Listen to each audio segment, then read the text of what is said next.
지금 우리는 어디를 달리고 있냐면 메시아 왕국. 여러분, 교회에서는 듣기 참 힘든 부분이에요. 이 부분이. 그렇죠? 일반 교회에서 이 부분에 대해서 설교를 한다든지 이렇게 제 생각에는 아마 들어보신 적이 없으시지 않을까. 지금도 그렇습니다. 그리고 지금 이 시대가 메시아 왕국이라고 자꾸 설명들을 하시니까 더더욱이 이 부분은 특별히 따로 떼서 설명을 안 하실 거란 말이죠. 그러니까 설교를 많이 안 들어보신 부분일 겁니다. 그 부분을 한번 오늘 얘기를 나눠볼게요. 메시아 왕국. 용어부터 정리해 볼게요. 천년 왕국. 저는 메시아 왕국이라는 말을 더 선호합니다.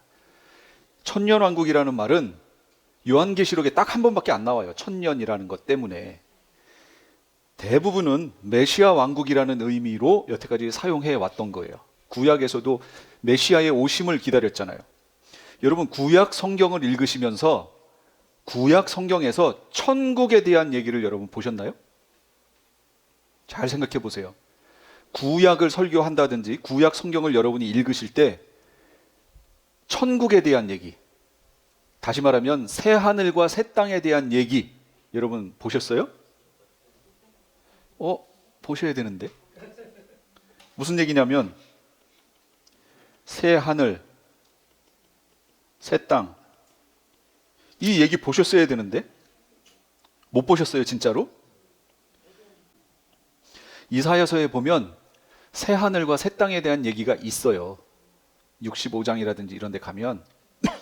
그런데 거기는 원어의 의미로 보면 어떻게 돼 있냐면 새 하늘들과 새 땅으로 돼 있죠. 새 하늘들과 하고 복수로 나왔죠. 그러면 이 복수하고 단수가 무슨 차이냐? 여러분, 시대가 달라져요. 복수, 단수 그 하나 때문에 시대가 완전히 다른 시대를 설명하는 내용이 돼버려요. 그런데 우리는 성경에 복수를 다 없애버리고 다 단수로 표현해 놨어요. 그러니까 우리가 갖고 있는 성경을 보면 시대 구별이 안 가는 거예요. 이게 문제라고요. 그럼 왜 그렇게 했을까요? 원어에 그렇게 돼 있기 때문에 그렇게 해석했을까요? 아니요. 원어에는 복수, 단수 정확히 구별해 놨어요. 근데 이걸 우리말로 번역하는 사람들이 왜 그렇게 번역을 안 해놨을까요? 제가 아까도 얘기했잖아요. 신학적 관점으로 해석했다고.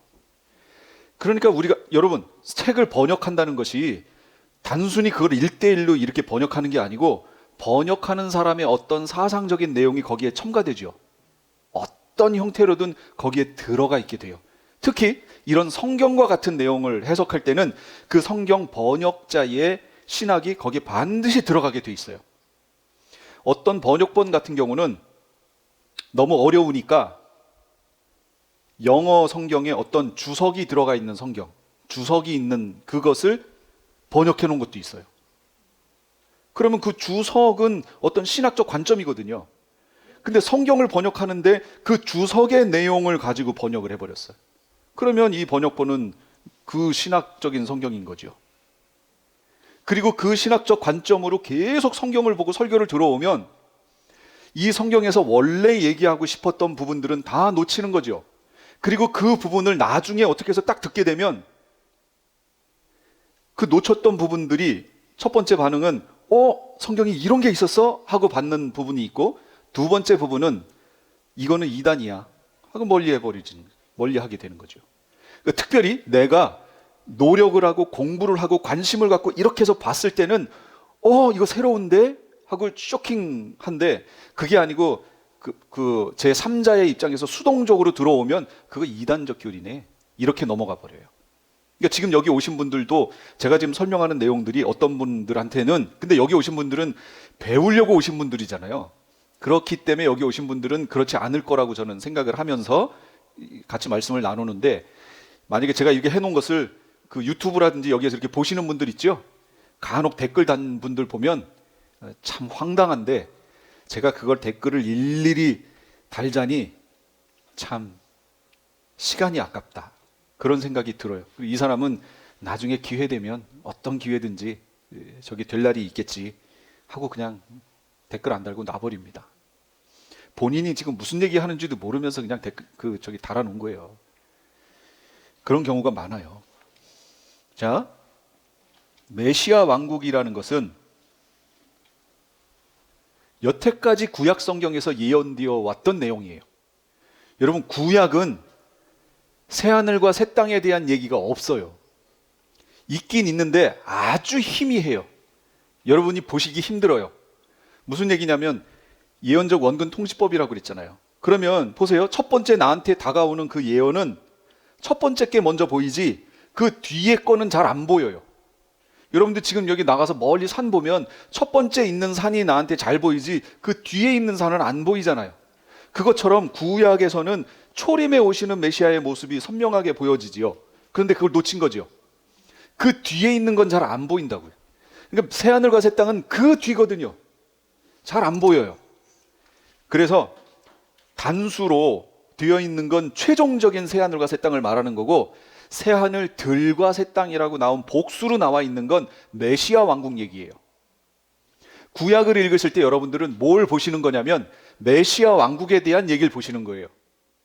그리고 구약에 있는 성도들은 메시아, 오실 메시아를 고대하고 있지요. 지금 우리는 그걸 재림하실 메시아라고 알지만 이 이스라엘 사람들은 초림 재림이 없잖아요. 오실 메시아로 기다리는 거예요. 그래서 지금 미국에 남아있는 초정통파 유대인들, 우리식으로 얘기하면 근본주의자들, 완전히 문자 그대로, 다른 건 필요 없어, 문자 그대로, 하나의 오차도 허용하지 않는 문자 그대로의 해석을 하는 초정통파 유대인들은 오실 메시아를 지금 바라봐요. 그런데 저기 지금 벌써 이스라엘이 세워졌다고? 그럼 메시아가 오셨나? 이렇게 되는 거죠. 안 오셨는데? 그러니까 저기 세워진 저 이스라엘은 저거 가짜구나, 이렇게 얘기하는 거예요, 초정통파에서. 근데 그들도 지금 이제 돌아서기 시작했다는 거죠. 40%가 알리야 하겠다고 결정을 했다는 거예요. 그러니 초정통파가 40%면 그 나머지 유대인들은 어떻겠느냐라는 거죠. 메시아 왕국은 이스라엘에게 약속하신 왕국적 개념, 이스라엘에게. 천년왕국은요, 이방 크리스찬에게 약속하신 왕국적 개념, 이방 크리스찬에게. 이건 요한계시록에 나와요. 다른 데는 없어요. 그 다음에 회복된 처음 하늘과 처음 땅, 회복된 에덴 말하는 거예요. 이게 뭘 말하냐면 이게 메시아 왕국이에요. 그래서 백투 에덴이라는 말을 쓰는 거예요. 창세기에 뭐라고 나왔냐면 하나님이 그들에게 복을 주시며 그들에게 말씀하시되 생육하고 번성하고 땅에 충만하라, 땅을 정복하라, 바다 물고기, 하늘의 새, 땅에 움직이는 모든 생물을 다스리라. 이게 중요해요. 다스리는 거 누가 하는 거예요? 왕이 하는 거잖아요. 왕권이잖아요. 그러니까 왕권의 위임이에요. 이게 에덴에서 있었어요. 왕권의 위임이. 하나님이 사람을 만드시고 그 사람에게 하나님이 만드신 그 모든 것에 대한 다스림의 위임, 왕권의 위임을 하셨어요. 다스려 라고. 그런데 사람이 어떻게 돼요? 죄를 지어요. 죄를 짓는 바람에 이 명령에 대해서 순종할 수가 없었어요. 오히려 다스림을 받는 상대가 돼버렸죠. 지금 사람들에게 누가 왕 노릇해요? 일반적인 사람들에게. 예, 사단이. 또는 죄가 왕 노릇한다고 로마서 5장에 나오잖아요. 죄가 왕 노릇한대요. 원래 우리가 왕 노릇해야 되는 거거든요. 우리가 다스려야 되는 건데 우리가 다스림을 받는 위치로 들어가 버렸어요. 이건 하나님이 창조하신 모습이 아니에요. 그래서 이걸 변질됐다고 얘기하는 거예요. 또는 타락이라는 말로 표현하는 거예요. 그런데 예수님이 오셔서 어떻게 해요? 이걸 회복하신 거지요. 이걸 다시 원래대로 돌이키신 것이요. 구속의 역사를 통하여 회복하신 거지요. 그럼 온전하게 회복되는 때가 있어요. 그 온전하게 회복되는 때가 언제예요? 그게 메시아 왕국. 그래서 여기에 회복된 처음 하늘과 처음 땅이라고 표현하는 거예요. 이 메시아 왕국이에요. Back to Eden. 그러면 여기 제가 성경적 세계관 얘기 써놨잖아요. 하나님이 창조하셨어요. 타락했어요. 예수님이 구속의 사역을 허락하셨어요. 구속하셨어요. 메시아 왕국이 되어, 그럼 메시아 왕국은 완전히 회복되는 거죠. 그래서 Back to Eden이라는 표현을 지금 쓰는 거예요. 처음 죄짓기 전에 하나님이 왕권을 위임했던 상태로 돌아가는 거예요, 회복이. 그래서 이걸 절기에서 뭐라고 한다고요? 희년이라고 얘기한다고요. 희년, 원래대로 돌아가는 거 말하는 거 아니에요. 모든 것이 회복되는 거. 그러니까 희년 속에는 메시아 왕국의 회복이 들어가 있는 거예요. 그런데 우리는 절기를 다 놓쳤잖아요. 이방 크리스찬이. 이 회복이라고 하는 관점을 놓친 거예요. 이걸 지금이라고 얘기하는 거죠. 그러면 지금이 메시아 왕국이라고? 지금 이 상태가, 지금 우리가 살고 있는 이 상태가 병 때문에 죽고 일어나지도 못하고 하고 있는 이 상태가 이게 메시아 왕국이라고? 아니요. 이거 메시아 왕국 아니에요. 간혹 우리가 이렇게 살면서 병 고침이라든지 어떤 하나님의 은혜가 나타나는 현상들을 맛볼 수는 있어요. 그건 맛보는 거예요. 맛보아 알지니라 그랬잖아요. 맛보는 거예요. 그래서 그 세계가 얼마나 좋은지를 체험하는 거예요. 그리고 그걸 소망하는 거예요. 소망한다는 얘기는 아직 안 이루어졌다는 걸 말하죠. 그래서 그 소망을 향하여 우리가 약속을 붙들고 끝까지 가게 하시는 거예요. 그래 결국 메시아 왕국에 갔을 때 회복되는 거예요. Back to Eden. 그래서 희년 얘기가 여기서 나와야 되는 겁니다. 그리고 최종적으로 1000년 후에 완성이 돼요. 이걸 새 하늘과 새 땅, 단수로 새 하늘과 새 땅, 우리는 이걸 흔히 천국이라는 말로 불렀죠. 그런데 천국이라는 말이 썩 그리 좋지 않아요, 표현이. 왜냐하면 천국 하면은, 지금 천국 하면 여러분 어떻게 생각돼요? 죽어서 저 나중에 갈 곳이라는 이미지로 남아 있잖아요. 천국이라는 단어의 뜻은 그런 이미지로만 와닿는단 말이에요. 그런데 주님이 원하신 천국은 그걸 말하는 게 아니에요. 예수님이 오셔서 이미 초림에 오셨을 때 하나님의 나라가 가까이 왔다 이렇게 얘기하셨잖아요. 그 하나님의 나라가 천국 말하는 거거든요. 근데 하나님의 나라라는 말보다 하나님 왕국이라는 표현이 더 좋은 거죠. 이게 원어적 표현이에요. 왕국이어야 돼요. 왕국. 나라하고 왕국은 조금 이미지가 달라요. 지금 대한민국은 나라지요. 왕국은 아니에요. 왕국은 왕이 다스려야 왕국이지요. 여러분, 일당 독재 체제로 넘어가면 그게 왕국이 되는 거예요. 우리는 대한민국은 왕국이 아니에요. 저기 북한은 왕국이라고 얘기할 수 있어요. 그런데 정작 하나님이 우리에게 원하시는 건 뭐라고요? 왕국을 원하시는 거예요. 누가 다스리는? 왕이 다스리는. 누가 왕인데? 메시아. 메시아가 왕으로 다스리는 나라, 왕국. 그러니까 여러분, 우리 일반 은총 안에는, 일반 은총 말하는 거예요. 특별 은총이라는 성경이라든지 구원이라는 구속이라든지 이거 말고 일반 은총, 믿는 이건 믿지 않는 이건 누구에게나 하나님이 햇볕을 주셨죠. 일반 은총 말하는 거예요. 믿는 이들보다 믿지 않는 이들 중에 더 건강한 사람 많죠. 일반 은총 말하는 거예요. 정치 체계, 여러분 일반 은총이에요. 일반 은총, 특별 은총이 아니고 일반 은총 안에 주시는 하나님의 계시가 있다고요. 그러면 북한 같은 경우는 사회주의 공산 국가예요. 그런데 거기에는 우리가 한 가지, 우리는 느끼지 못하는 한 가지가 있어요. 거기 장점이 하나가 있어요. 그게 뭐냐면 이 왕국이라는 거예요. 왕국. 여러분은 왕국에 안 살아보셨죠? 우리나라 옛날에 조선시대 왕국이잖아요. 고려시대 다 왕국이잖아요. 근데 지금은 우리는 민국에 살아요. 대한민국에. 저 북한은 스스로 조선민주주의 인민공화국 그러잖아요. 민주주의 얘기하면서 인민공화국. 거기는 왕국적 성격이 더 강해요. 북한에 있는 사람들은 왕이 잘못돼서 문제지 왕국을 경험하는 사람들이에요. 우리는 왕국을 경험하지 못했고. 그러니까 나중에 북한에 우리가 복음을 전할 때 장점이 하나 있어요. 왕만 바꿔주면 돼. 우리는 왕만 바꿔줄 수가 없어요. 이해를 못해요. 우리는 민국에 살기 때문에. 국민들이 막 나서서 촛불 들고 태극기 들고 해서 막 바꾸잖아요. 왕국에서 그게 가능해요? 왕국에서는 어림도 없는 얘기죠. 그러니까 북한에서는 어림도 없는 얘기예요. 그런 것들이. 그런데 나중에 여러분 이 북한 선교 하실 분들 들어가잖아요. 들어가서 그들이 여태까지 교육받았던 것 중에 그 왕이 김정은이 아니고 메시아라고 가르쳐주면 돼요.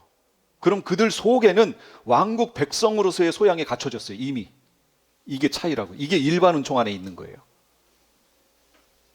이런 부분들을 놓치면 일반 은총으로 하나님이 주신 은혜들을 놓친다는 거죠. 그러나 저한테 지금 어디 살래? 그러면 저는 여기 살래요. 저는 대한민국에 살래요. 그거 지금 경험 안 하고 싶어요. 왜냐면 자유가 없어요, 자유가. 저한테 투표해서 누구 선택할래? 그러면 저는 민주주의 선택할 거예요. 자유민주주의, 우리. 이해하시고 들어주세요. 자, 그래서 여기 보세요. 창조했어요. 타락했어요.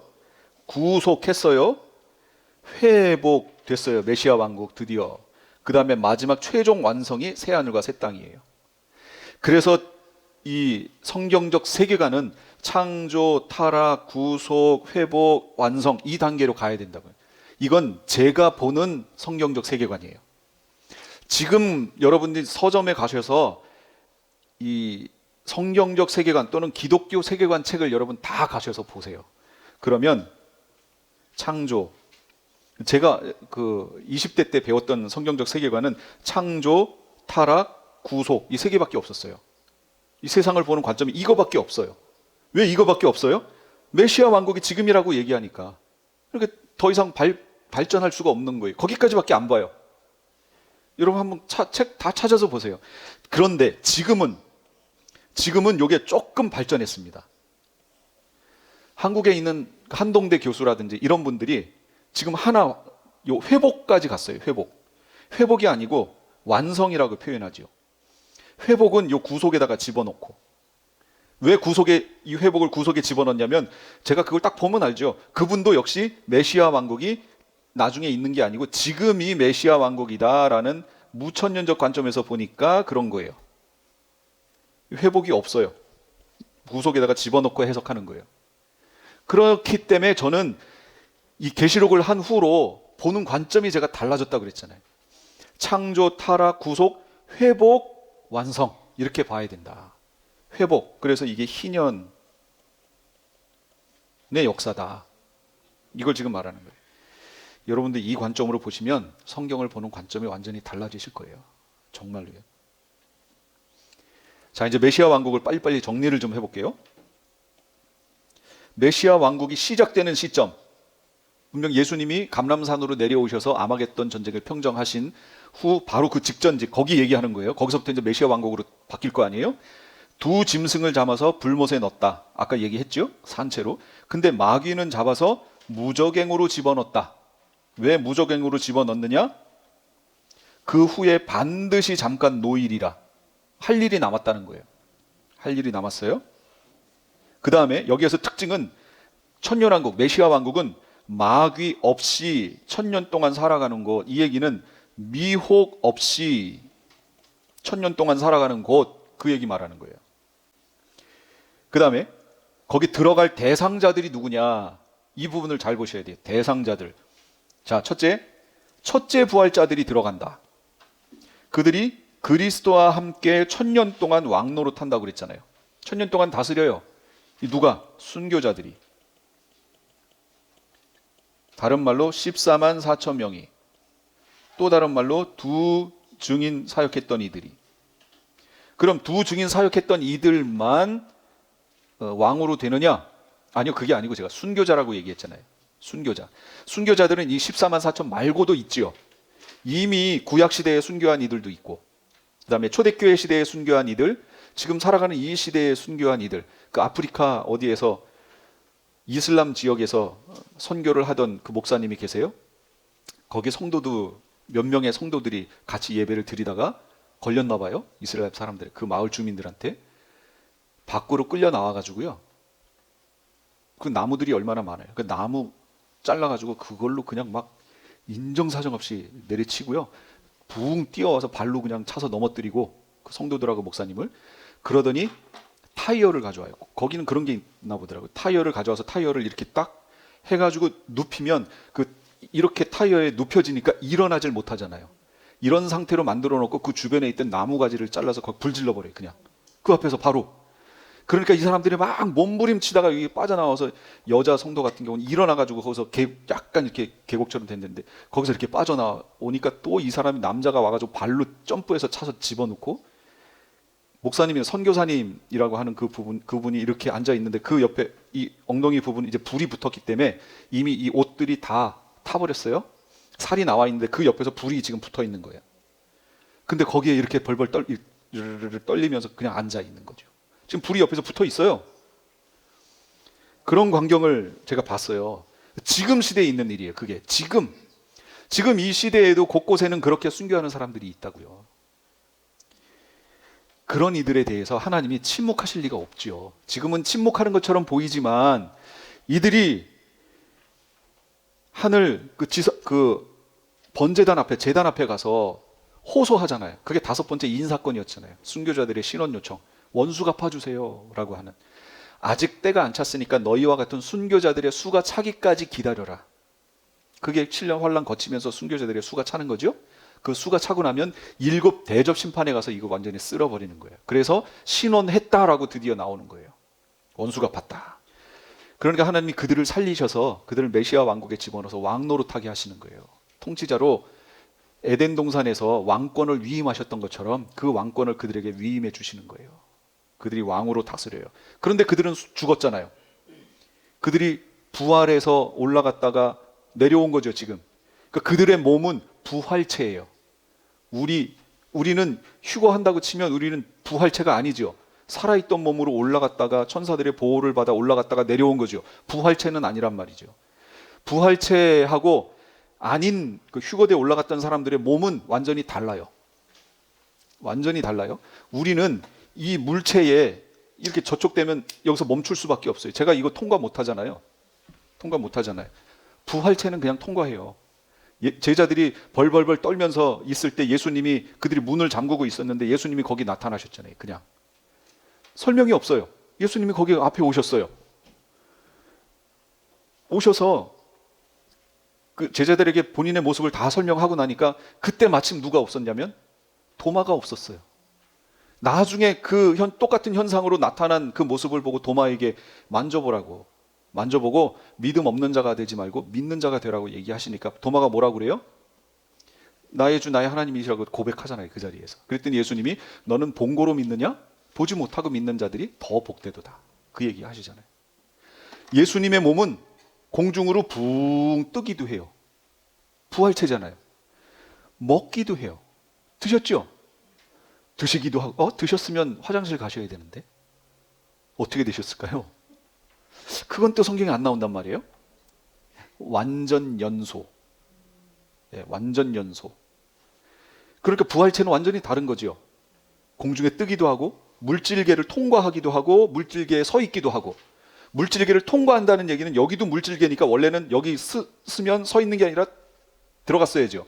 근데 거기에 같이 서서 얘기도 하시고 엠마오로 가는 2 제자와 같이 걸어가시면서 얘기도 하시고. 근데 갑자기 이들이 정신이 확 들어가지고 메시아구나 하고 딱 봤더니 없어졌어요. 이게 부활체예요. 이 부활체를 가지고 메시아 왕국에서 다스린다고요. 그 나머지는 이런 몸이 아니고 그냥 지금 우리가 갖고 있는 몸이에요. 대신 최고로 건강한 상태, 1000년 동안 살 수 있는 아주 병은 없어요. 최고의 상태. 여러분 옛날 사진 보시면서 자꾸 추억에 잠기시잖아요. 10대에 그때 얼마나 아름다우셨어요. 지금도 아름다우시지만 그때 모습. 근데 그 모습이 몇백 년을 가요. 쫙. 근데 늙긴 늙겠죠. 1000년 동안. 거기까지 쫙 가요. 죽지는 않아요. 거기까지 가요. 아유 허리 디스크 막 이래가지고 이런 거 없어요. 암이 생겼네 그런 거 없어요. 여러분 잔디에 누워도 돼요. 뭐 쥐라든지 요번에 무슨 뭐 헐리우드 어떤 배우가 일반인처럼 이렇게 생활하다가 부부가 갑자기 죽었어요. 그래서 사인이 뭔가 하고 찾아봤더니 부부가 죽었는데 사인을 찾아보니까 이 와이프가 일주일인가를 먼저 죽었대요. 근데 이 배우였던 이 남편은 정신적으로 치매 증상도 있고 뭐도 있고 그래서 아내가 이미 죽었다는 걸 몰랐대요.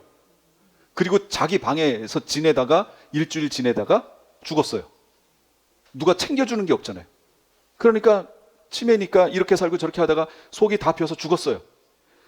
강아지가 3마리가 있었는데 1마리는 죽었어요. 그러니까 그 현장만 딱 보면 이거 누군가가 어떻게 했다라고 볼 수 있잖아요. 근데 사인을 면밀히 조사했더니 아내가 먼저 죽었어요. 남편도 죽었고 강아지도 먹을 게 없어서 죽었어요. 배가 골아서 죽었어. 개가 얼마나 귀하게 컸으면. 개들은 자기들이 알아서 뭐 찾아서 아무거나도 먹을 텐데 그걸 못 하는 거예요. 근데 아내가 왜 죽었나 했더니 들 짐승에게 있던 어떤 균이 있대요. 이게 사람과 사람 전이는 안 되는데 들 짐승을 무슨 사슴 뭐 무슨 과에 속하는 이런 거. 그래서 여기 미국에 많다고 그러더라고요. 그거 그래서 조심하라고 나오는 거예요. 그 균이 감염이 돼가지고 열이 생기면서 기침이 나오고 이러다가 결국은 죽었다는 거예요. 그 예전에 인디언들이 사는 데서 그 병이 발견이 됐는데 80%가 죽었대요. 사망 치사율이 엄청 높은 거거든요. 야생 동물하고 접촉했을 때 생긴대요. 그러니까 여러분 조심하세요. 아무거나 귀엽다고 이렇게 하시고 그거 이렇게 해서 먹고 뭐 하다가 균 들어오면 여러분 80%예요. 예, 그런 상태.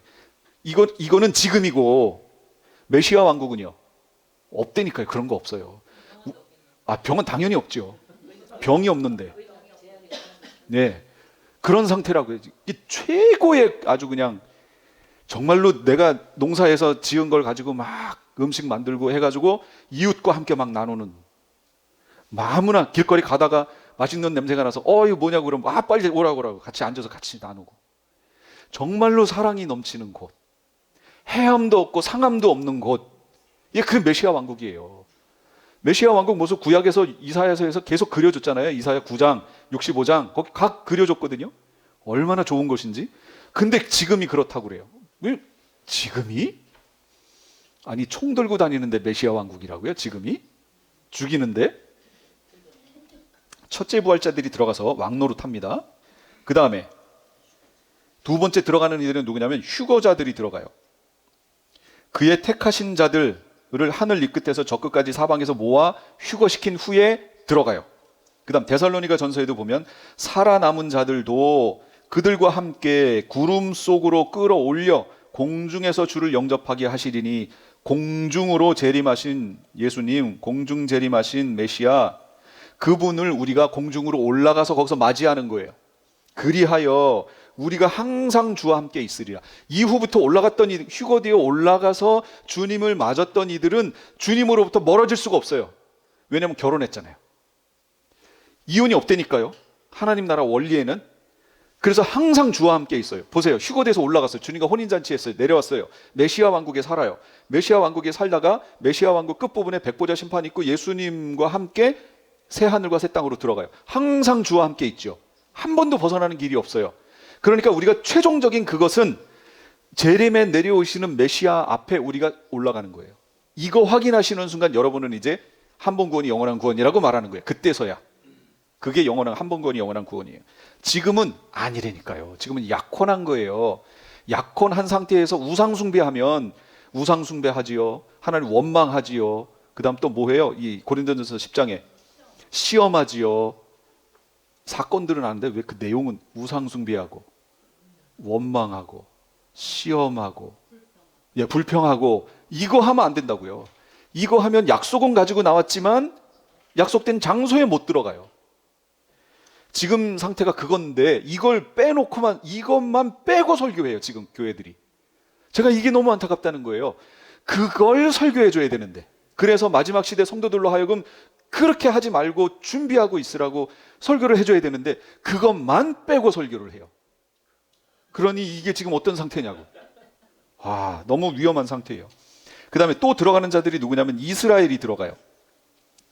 이 온 땅에서 3분의 2는 무슨 얘기냐면 알리야하여 이스라엘 땅으로 들어간 전체 중에 3분의 2는 어떻게 된다고요? 멸망. 그리고 3분의 1은 거기 남아요. 그래서 그 남은 3분의 1을 불 가운데 던져. 불 가운데가 어디냐면 후 3년 반 얘기하는 거예요. 여기를 뭐라고 얘기했냐면 큰 환란이라고 얘기했잖아요. 큰 환란. 짐승이 다스리는 후 3년 42달이라고 하는 기간, 거기 말하는 거예요. 후 3년 반. 그 불 가운데 던져 은같이 연단하고 금같이 시험한대요. 이거 하신다는 거예요. 그래서 후 3년 반이 되면 이방인들은 어디로 가요? 그렇죠. 하나님이 예비하신 예비처로 이방 교회는 거기로 들어가는 거고, 이스라엘은 전 3년 반 동안에 성전 제사하면서 적그리스도가 메시아라고 착각하고 지금 있는 거죠. 그러고 있다가 후 3년 반 시작되면서 아니구나 깨닫는 거죠. 깨달으면서 나사렛 예수가 메시아가 맞구나, 이걸 알게 되는 거예요. 그렇게 알게 된 모든 이들을 후 3년반이라고 하는 큰 환란 가운데 던져 넣어요. 그러면 그 후 3년반을 거치면서 3분의 2는 거기서 망해요. 죽는다는 얘기예요. 그리고 3분의 1만 남아요. 그래서 그게 남은 자예요. 남은 자만 구원 얻으리라. 그 남은 자들이 연단을 받아 은같이 되고 금같이 아주 정금이 되는 거죠. 이렇게 되어 그들이 내 이름을 부르리니 내가 들을 것이며 나는 말하기를 이는 내 백성이라 할 것이요 그들은 말하기를 여호와는 내 하나님이시라. 이렇게 돌아온다고요. 이게 확정될 때 예수님이 재림에 오시면서 우리를 이방교회 예비하신 곳으로 갔던 이들을 끌어올리셔서 위에서 혼인잔치하고 밑으로 내려오실 때 이렇게 남은 3분의 1이 밑에서 오시는 예수님을 보는 거예요. 메시아를 밑에서 감람산으로 재림에 내려오시는 그분을 보고, 그렇게 볼 때 이스라엘은 어떻게 해야 된다고요?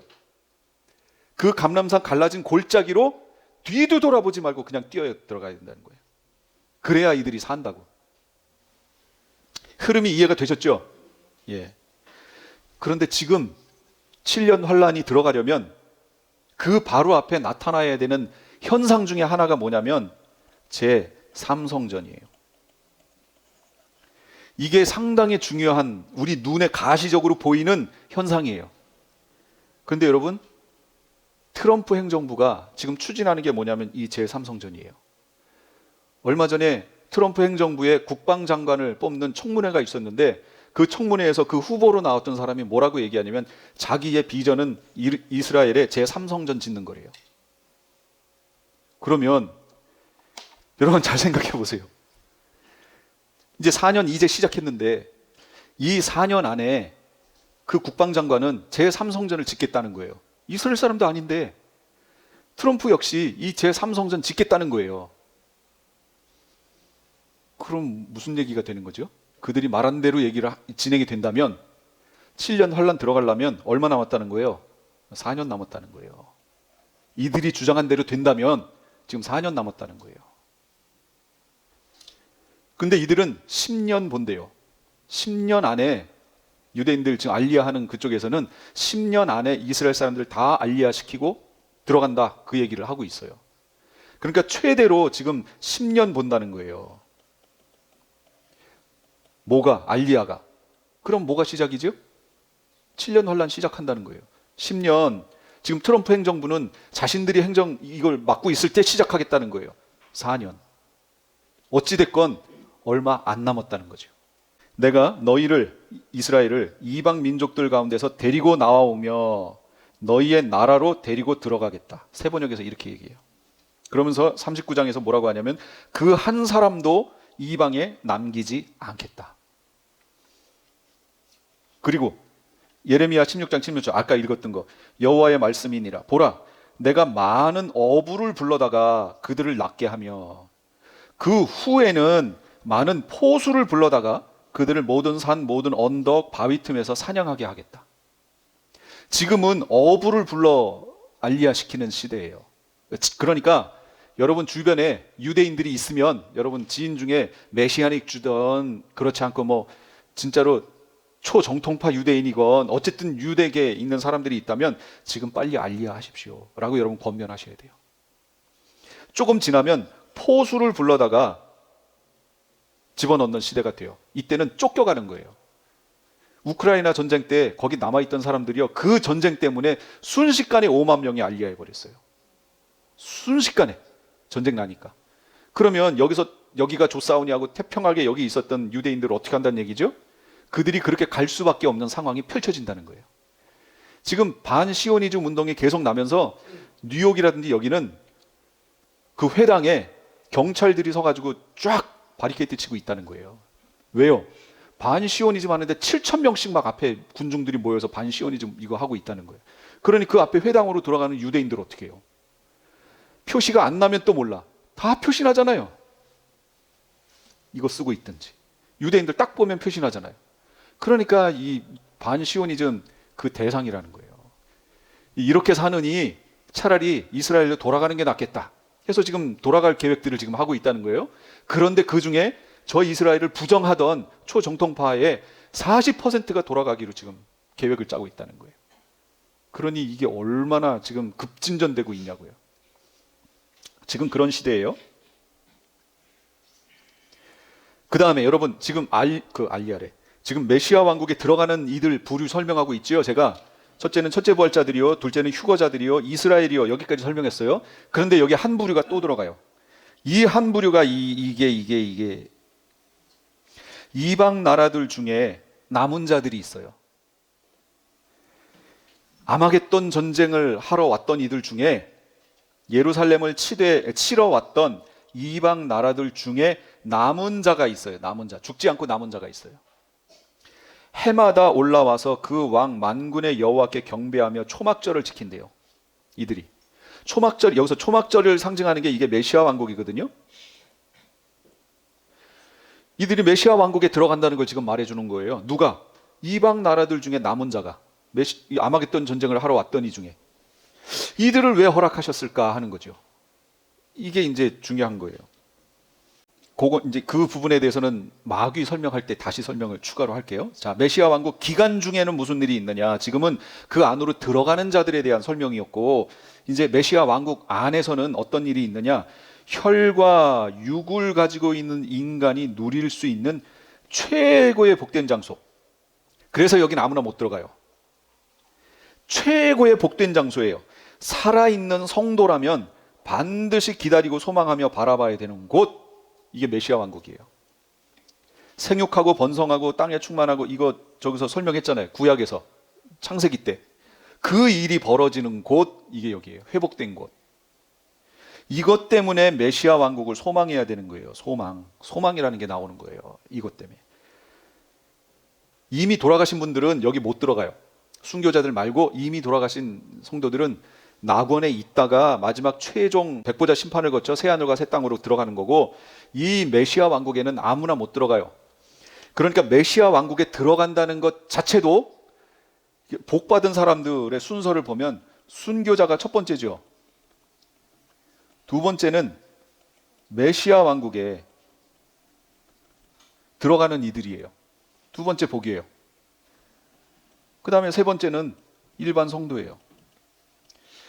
그러니까 교회라고 하는 주님의 백성들이 복을 받는 그 복의 수준도 정해져 있다는 거죠. 그러니까 순교가 최고의 복이에요. 여러분 하실 수만 있으면 하세요. 참 어려운 얘기예요. 순교는 내가 하고 싶다고 하는 게 아니라고 그랬어요, 제가. 이것도 복도 그렇게 정해진 것처럼 순교도 아무나 하는 게 아니에요. 그 최고의 복이에요. 두 번째 복은 메시아 왕국으로 들어갈 수 있다는 거예요. 일반 성도인데. 이게 두 번째 복이요. 세 번째는 그다음 일반 성도들이 받는, 그냥 흔히 일반 성도들이 받는 복.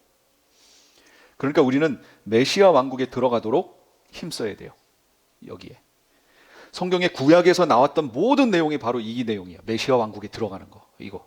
메시아가 오시면 우리 그런 세상으로 들어간다. 이거 소망 갖다가 간 거예요. 그런데 여기서 이걸 구별하는 내용들을 한번 보세요. 구별하는 내용들을 보시는데, 처음 하늘과 처음 땅이 이렇게 진행됐어요. 여기까지예요. 새 하늘과 새 땅은 처음 하늘과 처음 땅이 아니고 새 하늘과 새 땅이에요. 말 그대로. 처음 하늘과 처음 땅은 우리가 흔히 천국이라고 하는 그 문턱에서 갈라져요. 그리고 지금 우리가 들어가려고 하는 메시아 왕국은 새 하늘들과 새 땅이에요. 이건 어디서 나타나는 거냐면 처음 하늘과 처음 땅의 끝부분에서 나타나는 현상이에요. 이게 새 하늘, 새롭다라는 것은 이게 어디 모습이냐면 여기 에덴에서의 모습이에요. 죄 짓기 전 에덴의 모습. 죄가 없었을 때에 이 얼마나 복된 장소였어요. 그 모습으로의 회복이란 말이죠. 회복. 그래서 이걸 희년의 역사하고 여러분 맞물려서 보셔야 돼요. 회복되는 거예요. 원래 우리 인간에게 주시려고 했던 그 분깃대로 그대로 회복되는 거. 지금 우리가 죄로 인해서 팔려갔지만 원래대로 회복되는 거, 그거 말하는 거예요. 이걸 뭐라고 부르느냐? 이걸 새 하늘들과 새 땅. 여러분 여기에서 들이라고 하는 복수를 잘 생각해 보세요. 베드로후서 3장 13절에 우리는 그의 약속대로 의가 있는 것인 새 하늘과 새 땅을 바라보도다. 단수로 해놨죠. 그러니까 구별이 안 가는 거예요. 우리 성경을 보면. 그러면 제가 여기를 킹제임스 성경으로 봐드릴게요. 여기 heavens 하고 s 나오죠.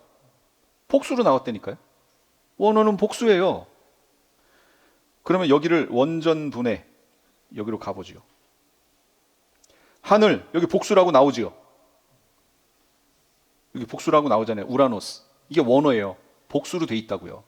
근데 왜 우리말 단수로 번역해놨냐고요. 의미가 달라지는데. 이런 부분이 참 안타깝다는 거예요. 원어는 그렇게 돼 있다고요. 그 다음에 여기 구약에 이사야 65장 17절 66장 22절 두 구절 나오는데 65장 17절 이사야 보라 내가 새 하늘과 새 땅을 창조하나니 단수로 해놨지요. 구약에서는 제가 메시아 왕국 얘기한다고 그랬잖아요. 그러면 복수로 나왔어야지요. 새 하늘들과 새 땅 22절 66장 22절 가볼게요. 여기도 뭐라고 나왔나 보세요. 새 하늘과 단수로 나왔죠. 그러면 제가 이 부분을 킹제임스로 볼게요. heavens s 있어요 없어요? 있죠. 원어로 볼게요. 쌍수로 나왔죠. 여기 쌍수. 구약에는 히브리어는 단수, 쌍수, 복수 이렇게 나와요. 이렇게 돼요. 우리말은 단수와 복수밖에 없죠. 근데 히브리어는 단수, 쌍수, 복수예요. 쌍수는 우리식으로 표현하면 복수를 말하는 거예요. 두 개로 되어 있다. 그런 얘기를 하는 거예요. 그러니까 이걸 해석하려면 복수로 해석해야 되는 거예요. 그래서 킹제임스 성경에 여기 heavens라고 s를 집어넣은 거예요. 예. 그런데 우리말은 어떻게 해석했다고요? 개역개정은 새 하늘과 이렇게 됐다고. 우리말로 바꿀 때 자꾸 단수로 바뀌어버린다는 거예요. 그래서 성경 해석이 이상해지는 거예요. 베드로후서, 이사야서 여기는 복수, 쌍수로 나왔어요. 그러니까 복수로 새 하늘 들과로 해석했어야 돼요. 그럼 그게 어디냐? 천국 들어가기 바로 직전 메시아 왕국 부분을 예언해 놓은 거예요. 계시록 21장에는 단수로 나왔어요. 새 하늘과라고 단수로. 이건 어디냐? 마지막 우리가 흔히 천국 얘기하는 거기 얘기하는 거라고요. 다르다고요. 성경에는 원어는. 근데 우리말은 다 어떻게 해석했어요? 다 단수로 똑같이 해놨어요. 그러면 여러분 우리말로 읽는 사람들은 이게 구별이 갈까요? 구별이 안 가죠. 구별이 안 가니까 엉뚱한 얘기 하는 거예요. 참 안타깝다는 거예요. 이런 부분이. 마귀가 다시 풀려나요. 1000년 동안 마귀가 풀려나지 않았죠. 마귀가 다시 풀려난다는 얘기는 1000년이 찼다는 얘기예요. 그럼 1000년 끝부분에 마귀가 풀려나는데 마귀는 풀려나면 뭐예요? 예, 미혹해요. 미혹. 그래서 계시록에도 무저갱에 던져 넣어 잠그고 그 위에 임봉해서 1000년이 차도록 다시는 만국을 미혹하지 못하게 했는데 그 후에 반드시 잠깐 놓이리라. 그럼 잠깐 놓여서 하는 일이 뭐라고요? 미혹. 마귀가 불과 유황불 못에 던져져 세세토록 밤낮 괴로움을 받아. 원래 이 불과 유황 못에 이 예수님이 재림해 오셨을 때 누가 들어갔어요? 먼저? 두 짐승이 먼저 들어갔잖아요. 근데 이 용은 집어넣지 않고 무저갱에 넣었다가 천년왕국 끝부분에 잠깐 놓여서 미혹하고 그도 잡혀가지고 불과 유황못으로 던져지는 거예요. 최종적으로. 그러니까 끝났다는 거예요. 이게 메시아 왕국 끝부분이에요. 마귀는 다시 풀어놓아 미혹하게 하고 마지막 최종적으로 잡혀서 불태워버려요. 불과 유황으로 들어가요. 마귀가 불과 유황못에 던져져서 세세토록 밤낮 괴로움을 당하고 백보자 심판을 통해서 의인과 악인을 부활시켜 천국과 불못으로 갈라버려요. 이때 기준이 되는 게 뭐냐면 생명책이에요. 이 생명책에 이름이 기록돼야 돼요. 누구든지 생명책에 기록되지 못한 자는 불못으로 들어가게 돼 있어요. 이것이 처음 하늘과 처음 땅에 대한 끝이에요. 지금 우리가 살고 있는 이 땅의 끝이 바로 여기예요. 백보자 심판 자리예요. 거기서 끝나는 거예요. 21장에 가니까 보라 내가 새 하늘과 단수로 나와 있어요. 새 땅을 보니 처음 하늘과 처음 땅이 없어졌고 바다도 다시 있지 않더라. 새롭게 돼요. 그러면 이 메시아 왕국에서의 수도는 뭐냐? 예루살렘이 돼요. 예루살렘을 중심으로 천지가 개벽하면서 지진이 일어나고 산과 섬도 없어지고 처음에 에덴 동산을 만드셨을 때의 땅의 모양으로 지구가 다시 바뀌어요. 돌아가요. 그리고 예루살렘이 중심이 되는 거예요. 중심이 되면서 그 예루살렘을 주변으로 나라들이 퍼져나가요. 쫙 퍼져나가는데 어떻게 퍼져나갈까요? 자신들의 언어대로 퍼져나가요. 그럼 한국 사람들은 어떻게 해요? 무슨 언어를 쓸까요? 당연히 한국말 쓰지요. 한국말 써요. 각각의 언어를, 각자들의 언어를 다 써요. 쓰지만 부활자들이 있고 이렇기 때문에 언어 소통에는 그렇게 큰 문제는 없을 것이다. 지금 같진 않을 것이다. 왜냐? 아담은 동물들하고 어떻게 했어요? 소통했어요. 예. 그때의 상태로 우리가 다 돌아간다고요. 그러니까 얼마나 이 대단한 스마트한 상태예요. 그런 상태가 되고요. 예루살렘을 위해서 평안을 구하라. 여러분, 마지막 시대 그림을 그리라는 이유는 그걸 가지고 기도를 해야 되기 때문인데, 예루살렘을 위하여 평안을 구하라. 여러분, 예루살렘의 마지막 시대에 평안이 있어요, 없어요? 예루살렘은 마지막 시대에 평안이 없어요. 이렇게 가다가 적그리스도 등장하고 성전 지어지고 환란으로 들어가고 마지막에 가서야 깨닫고 돌아와서 정금같이 되어 주님 앞에 가는 거예요. 그러니까 예루살렘은 평안이 없어요. 그런데 예루살렘의 평안을 위해서 기도하라고요? 구하라고요? 그럼 이건 뭘 말하는 걸까요? 예루살렘에 언제 평안함이 와요? 메시아 왕국에서 드디어 오지요. 그러니까 이 얘기는 거기에 하나님이 그려주신 메시아 왕국이 완성되도록 기도하라는 얘기예요. 메시아 왕국의 도래를 위해서 기도하라. 이런 얘기가 이 속에 담겨 있는 거예요. 물론 그렇다고 지금은 그런 기도하지 말라? 아니요. 그곳에 있는 유대인들의 평안함을 위해서 그들의 지금 시대적으로는 이렇게 어렵지만 그들 각자 개개인의 그 마음속에 평안함을 놓치지 않도록 위해서 여러분 기도하셔야 돼요. 그들이 하나님 언약 백성이기 때문에. 스가랴서에 사람이 그 가운데 거하며 다시는 저주가 있지 아니하리니 예루살렘이 안연히 서리로다. 예루살렘의 평안함이 성취되는 시점이에요. 이게 메시아 왕국이에요. 결국 예루살렘의 평안을 위해서 기도하라. 그 얘기는 메시아 왕국의 도래를 위해서 기도하라. 그런 얘기가 되는 거죠. 그럼 메시아 왕국에서 지킬 절기는 뭐냐? 초막절을 지킨대요. 그렇기 때문에 초막절이라고 하는 것이 메시아 왕국을 상징하는 거예요. 그런데 이 절기를 우리는 다 이방 교회는 놓쳤잖아요. 이거 안 돼요. 지금부터 초막절을 지키는 훈련을 해야 돼요. 이거 안 지키면 죄다. 이걸 말하는 게 아니에요. 이거 안 지켜도 상관없어요. 초막절 안 지켜도 돼요. 성찬식 하는 거, 그거 안 하면 죄예요? 아니죠. 그걸 통해서 보이는 언어로 주님의 복음과 주님 나와 함께 하심을 메시지를 전하는 거 아니에요? 기념하는 거 아니에요? 마찬가지로 초막절 안 하면 죄라는 얘기가 아니고 이걸 함으로 메시아 왕국이 우리에게 펼쳐질 것을 소망으로 바라봐라 그 얘기하는 거예요. 그런데 이방 교회는 이거 안 한다니까요. 놓쳤다니까요. 이 절기 자체를 모르잖아요 지금. 그러니까 해야 돼요. 이방 교회가 해야 돼요 지금. 그래서 이번 연도부터 우리 교회는 이거를 하고 싶어요 지금.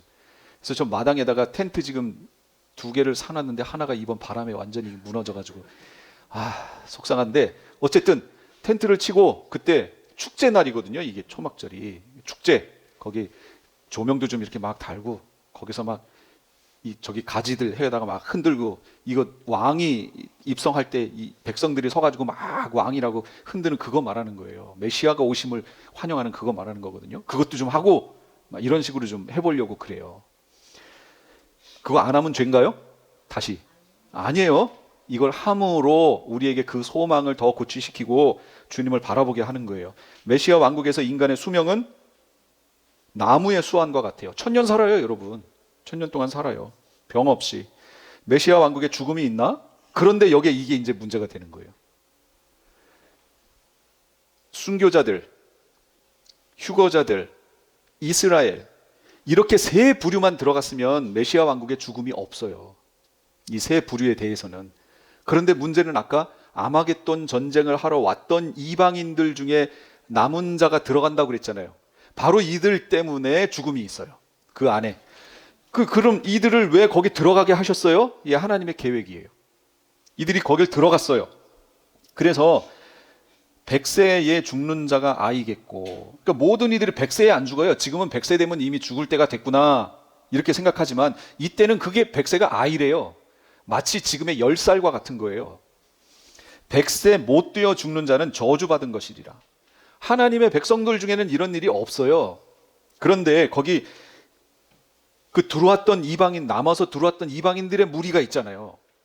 그들이 천하 만국 중에 그 왕 만군의 여호와께 숭배하러 예배하러 예루살렘에 올라오지 아니하면, 이게 초막절 지키지 않으면 비를 내리지 않겠다 그들에게. 만일 애굽 족속이 올라오지 아니하면 창이람이 있지 않고 여호와께서 초막절을 지키러 올라오지 아니하는 열국 사람 치시는 재앙이 그때 있을 거래요.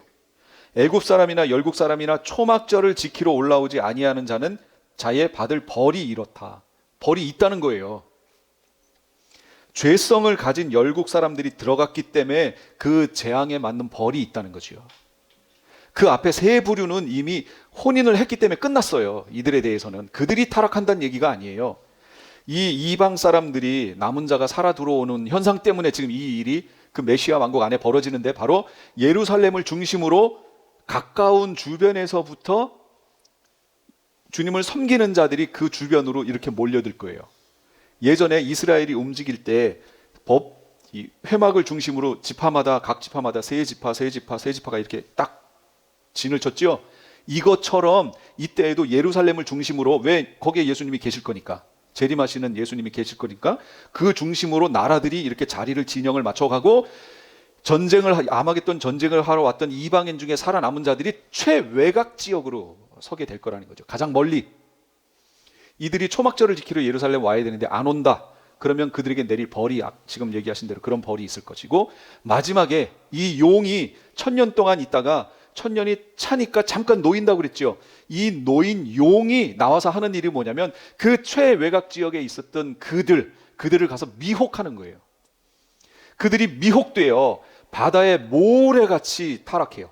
그래서 그들이 하나님의 가운데 있는 예루살렘과 그 주변에 있었던 성도들의 진이 있죠. 여기를 치러 올라오는 전쟁, 이게 곡과 마곡의 전쟁이에요. 마지막에 있을 그 곡과 마곡의 전쟁을 하러 올라올 때 성부 하나님이 갑자기 거기를 싹 쓸어버리고 불로 태워버려요. 그러니까 불로 태워버리면서 거기가 싹 쓸어버리고 처음 하늘과 처음 땅이 사라져버려요. 그리고 새 하늘과 새 땅이 만들어지는 거예요. 그러면서 심판이 행해지는데, 그때 생명책에 기록된 이들은 새 하늘과 새 땅으로 가고, 그 다음에 그렇지 않은 이들은 영원한 불못으로 들어가요. 이게 성경의 얘기예요. 여기까지 이해되셨어요? 질문이 있으면 이제 끝나고 질문하세요. 메시아 왕국에서의 생물과 자연 현상은 어떠냐? 이사야 11장, 그때 이리가 어린 양과 함께 거하며 표범이 어린 염소와 함께 눕고 송아지 어린 사자 살찐 짐승이 함께 있고 어린아이에게 끌리고 암소 곰이 함께 먹으며 그것들의 새끼가 함께 있고 사자가 소처럼 풀을 먹고 이리와 어린 양이 함께 먹고 사자가 소처럼 짚을 먹고 뱀은 흙으로 식물을 삼고 나의 성산에는 해함도 없고 상함도 없으리라. 여호와의 말이니라. 그들이 가옥을 집을 건축하고 그것에 거하겠고 포도원을 재배하고 열매를 먹고 그들의 건축한 데 타인이 거하지 않고 사기치고 뭐 이런 거 없어요. 힘으로 누르고 이런 거 없어요. 그들의 지배하는 것을 타인이 먹지 않고 이는 내 백성의 수완이 나무의 수완 같고 나의 택한 자가 그 손으로 한 것을 길이 누리고 그들의 수고가 헛되지 않고 그들의 생산한 것이 재난에 걸리지 않고 열심히 다 1년 농사했더니 태풍이 와가지고 쓸어가는 그런 현상들 없고 그들은 여호와의 복된 자의 자손이요 그 소생이 뭐예요? 자녀들, 그들과 함께 될 것이라. 그들이 부르기 전에 내가 응답하고 그들이 말을 마치기 전에 내가 들을 것이라. 이게 메시아 왕국의 모습이에요. 하나님 백성들에게 있는. 여러분 지금 기도응답 하나 받으려면 어떻게 해요? 기도원 가서 나무 뿌리 하나 자꾸 막 흔들어서 뽑아내야 그냥 기도응답 하나 받고 막 이 정도 수준이잖아요. 이때는 그거 아니라니까요. 이런 문제가 있구나. 내가 이걸 두고 하나님께 기도해야지 하고 기도하려고 딱 그랬더니 응답이 바로 와버렸어요. 그런 시대라고요. 얼마나 복된 곳이에요. 정말 최고로 복된 곳이에요. 여기는 해함도 없고 상함도 없고 기도응답 바로바로 되고 병 드는 거 없고. 여러분 자연 생태계가 지금 피조물이 고대하는 바는 지금 피조물들도 고대한데요. 뭘? 하나님의 아들들이 나타나기를 고대한데요. 지금 피조물들이 허무한데 굴복하는 것은 약육강식 피라미드 구조, 이 생태계 구조에 굴복하고 있는 것은 자기 뜻이 아니래요. 오직 굴복하게 하시는 이로 말미암음인데 그 바라는 것은 피조물도 썩어짐의 종노릇한 데서 해방되어 하나님의 자녀들의 영광의 자유에 이르는 것이라. 이 메시아 왕국이에요. 이게 지금 피조물들도 메시아 왕국을 기다린다는 거예요. 그런데 정작 그걸 기다려야 되는 우리는 지금이 메시아 왕국이라고 얘기하고 안 기다려요. 이렇게 좋은 곳이라고 지금 설명해 주는데도 이거 지금 놓치고 있는 거죠. 부르기 전에 응답하는 곳, 이 메시아 왕국.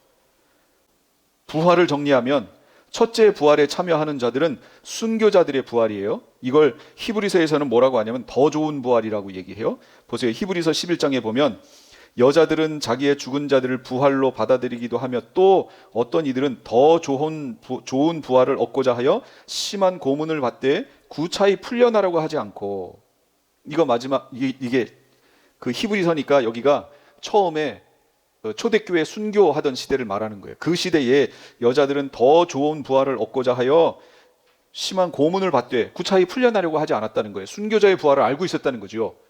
이 시대에도 알아야 돼요, 이 부활을. 이렇게 순교자들의 부활이 있고요. 더 좋은 부활이고요. 그 다음에 회복체가 있어요. 회복체. 부활이 아니에요. 이거 휴거대에 올라가는 사람들 말하는 거예요. 그들이 지면에 널리 퍼져 성도들의 진과 사랑하시는 성을 두르매 하늘에서 불이 내려와 그들을 태워버리고, 그 천년왕국에서 백성될 자들, 그 휴거자들 말하는 거예요. 이들이 회복체가 돼요. 성경에 없는 표현이에요. 그런데 어쨌든 회복되기 때문이에요. 지금 병든 상태로 천년왕국에 가면 그건 복이 아니라고 그랬죠, 분명히. 눈도 안 보여요. 이거 보려면 가까이 가가지고 돋보기 써야 되고, 저도 돋보기 써야지 뭐가 보이고, 얼마나 답답한지 모르겠어요. 뭘 고치려고 하면 이렇게 가면 안 보여요. 그래서 돋보기 끼고서 이렇게, 내가 왜 이렇게 됐지? 이런 생각도 하면서 하는데, 그래서 제가 되도록이면 태블릿이나 이런 거, 저희 아들 녀석은 이거 조그만 거 사더라고요. 10점 몇 인치, 막 11인치 이런 걸 사요. 그래서 야, 그게 보이냐? 그랬더니 자기는 그게 너무 잘 보인대요. 잘 보이고 조그마니까 갖고 다니기 편하고. 근데 저는 그렇게 조그만 거 구하면 안 보여요. 그래서 최대한 구할 수 있는 최대한의 것을 구하는 거예요. 최대한의 것을. 커야 되니까. 근데 이런 거 없이 완전히 지금 몽골인들은 딱 눈이 3.0이래요. 3.0. 3.0이면 어느 정도인지 모르겠어요. 거기는 초원을 살아야 되기 때문에 저쪽에서 나를 해하는 뭔가가 나타나면 저쪽에 있을 때 이미 여기서 보고 도망을 가든지 뭘 해야 되기 때문에 몽골 사람들의 눈은 3.0이래요. 최소가 3.0이라는 거죠. 그러니까 근데 이때는 3.0, 여러분 3.0 부러워하지 마세요. 더 좋아요.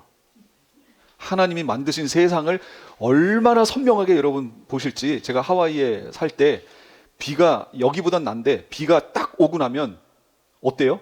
먼 산이 얼마나 깨끗해요. 근데 거기는 평소에 좀 깨끗해요. 여기보다 제가 낫다고 그랬잖아요.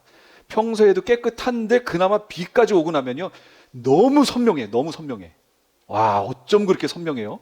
진짜로 이걸 앞에다가 이렇게 그려놓은 것 같아요, 모양을. 근데 이 메시아 왕국은 그거보다 더 선명해요, 여러분. 오염된 게 없어요. 걸릴 게 없어요. 눈도 좋아요. 그러니까 여기에서 저 멀리 있는 언덕에 있는 그 누구도 다 찾아낼 수 있어요.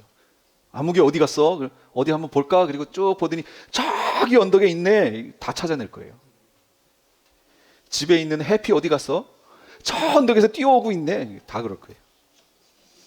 마지막 부활이 뭐냐면, 내가 보니 죽은 자들이 큰 자나 작은 자나 그 보좌 앞에 서 있는데 책들이 펴 있고 다른 책이 펴 있는데 그 생명책이라. 죽은 자들이 다 부활하는 거, 마지막 부활. 거기에서 다 부활하게 될 겁니다. 우리의 소망은 뭐예요? 부활 소망. 지금 죽었으면 마지막에 주님 앞에 부활하는 거, 그게 소망이고, 지금 살아있다면 우리가 소망해야 되는 것, 메시아 왕국 소망하셔야 돼요. 그럼 메시아 왕국은 누가 들어가요? 예수님의 재림을 보는 자들이 들어가는 거죠. 그러니까 우리가 지금 예수님의 재림을 소망해야 된다. 그래서 성경적인 바른 얘기를, 바른 신앙관을 가지셔야 성경 앞부분도 바르게 해석됩니다.